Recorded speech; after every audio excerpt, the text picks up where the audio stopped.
এক একজন, কেউ হয়েছে মুরজিয়া, কেউ হয়ে গেছে জাবারিয়া, কেউ হয়েছে কাদারিয়া, কেউ হয়ে গেছে শিয়া, কেউ হয়ে গেছে খারেজি, হ্যাঁ, কেউ মোতাজিলা। বিভিন্ন মানুষ বিভিন্ন দলে বিভক্ত হয়ে গেছে মুসলিমদের মধ্যেই। মুসলিমদের মধ্যে কেউ বলছে যে কালিমা লা ইলাহা ইল্লাল্লাহ করলেই যথেষ্ট, আমলের প্রয়োজন নাই, এদেরকে বলে মুরজিয়া। মুসলিমদের মধ্যে কিছু মানুষ বলছে কবিরা গুনাহ করলেই তাকে হত্যা করা যাবে। এরা হচ্ছে এই জেনারেশনের, এই যুগের খাওয়ারেজ, মানে যারা মনে করে কবিরা গুনাহ করলেই মানুষ কাফের হয়ে যায়, তাকে হত্যা করা জায়েজ। এদেরকে পুঁজি করেই ইসলামের নামে সন্ত্রাসবাদী কর্মকাণ্ড ছড়ানো হয়েছে, এই কনসেপ্টের মানুষদেরকে পুঁজি করে। মুসলিমদের মধ্যেই কিছু মানুষ বলছে তাকদির বলতে কিছু নাই, মানুষ নিজেই তার ভাগ্যের নিয়ন্ত্রণ, এদেরকে বলা হয় কাদারিয়া। মুসলিমদের মধ্যে কিছু মানুষ বলছে যে ভাগ্যে যা আছে শুধু তাই হবে, আমার কর্মের কোনো স্বাধীনতা নাই, অদৃষ্টবাদী, এদেরকে বলা হয় জাবারিয়া। মুসলিমদের মধ্যে কিছু মানুষ আলী রাদিয়াল্লাহু আনহুকে নিয়ে বাড়াবাড়ি করছে এবং বড় বড় সাহাবীদেরকে গালি দিচ্ছে। রাফেজি আছে, মুতাজিলা, এরা কেমন? অতি যুক্তিবাদী, যুক্তি দিয়ে যেটা বুঝে আসবে কোরআন সুন্নাহ সেটুকুই গ্রহণ করবে, এর বাইরে যাবে না। মুতাজিলা, এর বাইরে আল্লাহ রাব্বুল আলামিনের শুকরিয়া যে আল্লাহ পাক আহলে সুন্নাহ ওয়াল জামাআহ এই আকীদাটা সমাজে প্রতিষ্ঠিত রেখেছেন।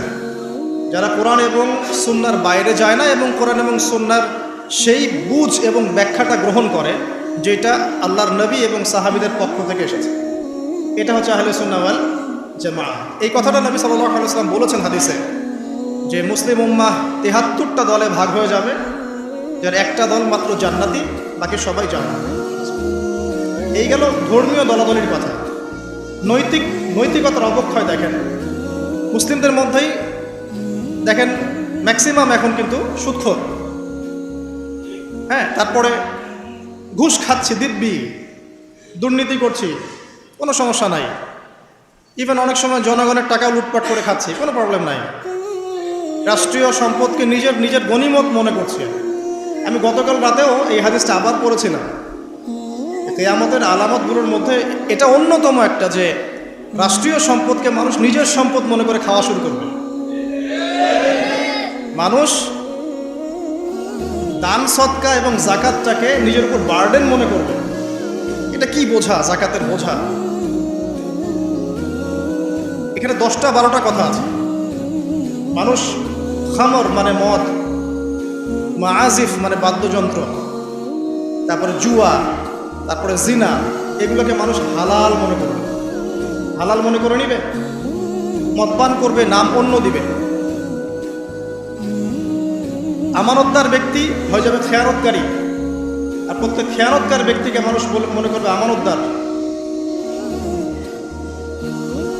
তো নৈতিক অবক্ষয়টা দেখেন যে মুসলিম হিসেবে জন্মগ্রহণ করার পরে, কোরআন সুন্নাহ হাতে পাওয়ার পরেও আমরা এখন সুদ খাচ্ছি দিব্যি, এটা কোনো ব্যাপার না এখন। বরং এমন একটা কনসেপ্ট এখন চলছে যে সুদ না খেলে আবার এই যুগে চলে নাকি, মানে মায়ের সাথে জেনা না করলে কি এই যুগে চলে নাকি। রংপুরের একটা ঘটনা, যে আমি এক ডক্টরের কাছে গিয়েছি, ডক্টর টেস্ট করার জন্য গাড়ি থামিয়েছি, দৌড় দিয়ে একটা ছেলে আসছে, আর দূর থেকে আমাকে দেখেছে, সে গ্লাসে লক করছে। গ্লাস খুলে বললাম কি সমস্যা বলেন?